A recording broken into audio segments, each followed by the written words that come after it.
Hi, now we're going to talk about deeming hours to meet the all-family rate and the two-parent rate for households not receiving child care, two-parent households.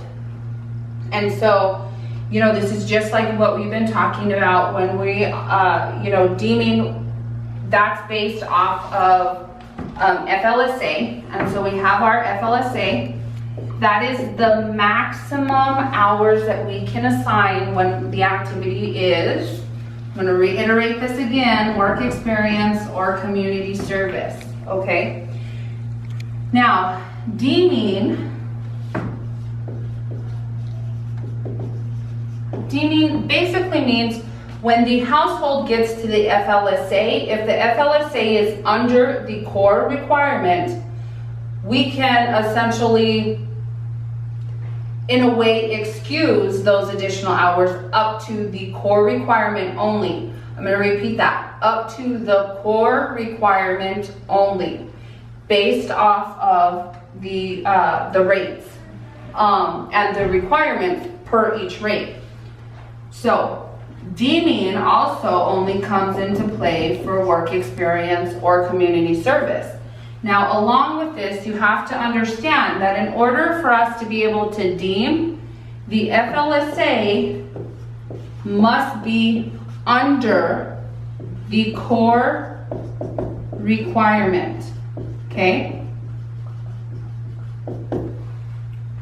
So, if you look at these rates right here, the highest core requirement that you have is 129.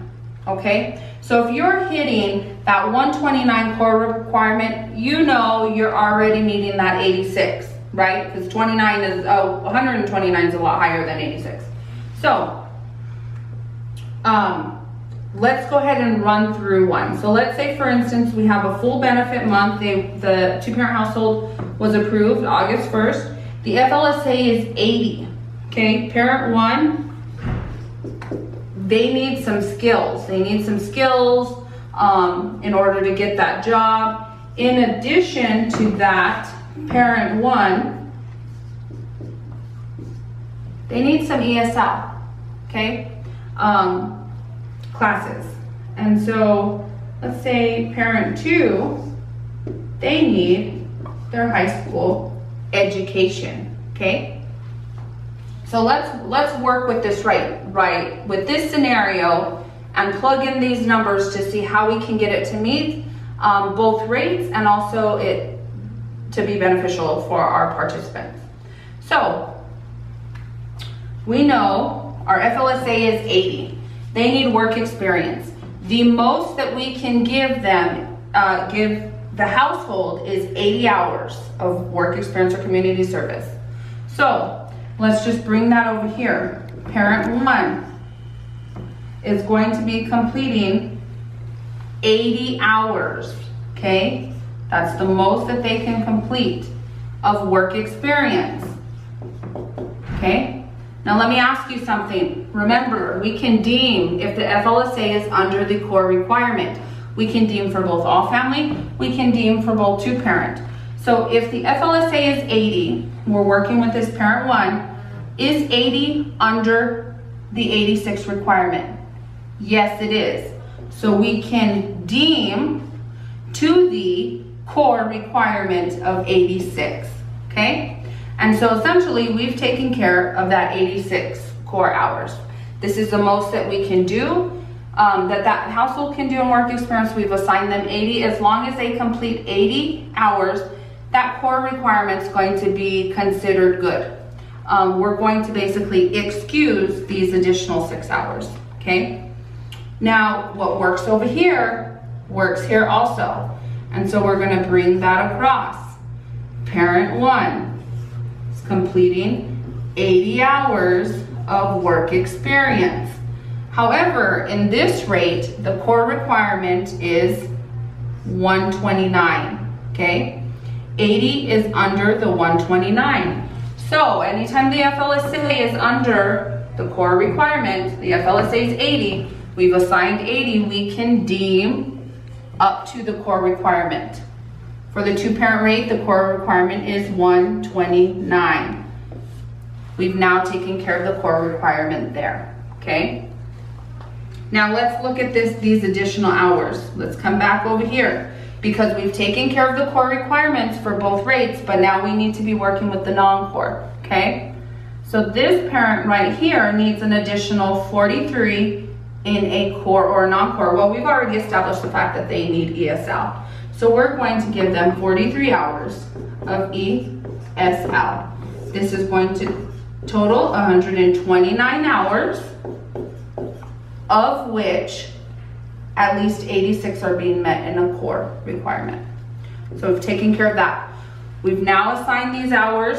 Oh, I'm so very sorry. This is parent one. We've now assigned these hours in a way that we're going to meet all family. So let's take this over here. Okay.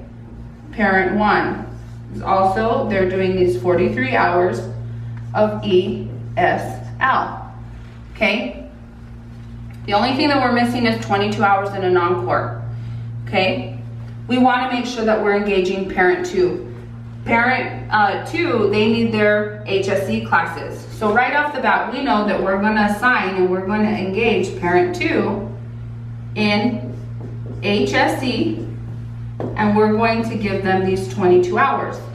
Now, if this parent does nothing at all, we're still meeting our non-core requirement, just based off of parent one doing their 43.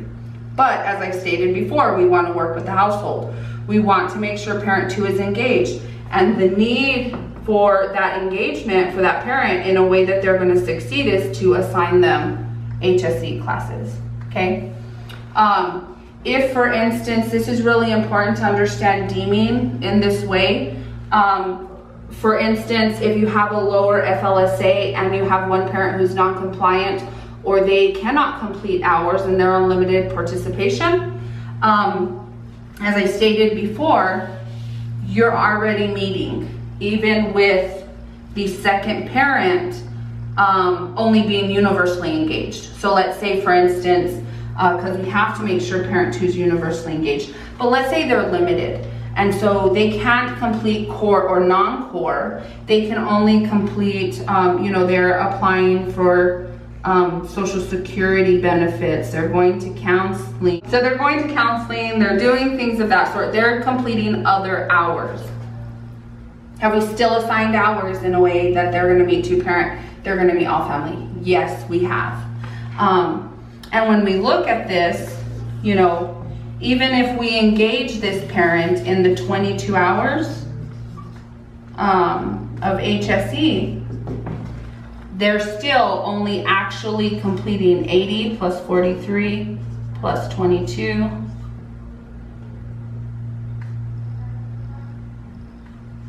They're completing 155. And like I said, even if this parent doesn't do all of them, what if they only do 11 hours? We still have enough hours here. We've set ourselves up with a cushion. And more importantly, we've set our family up with a cushion to succeed.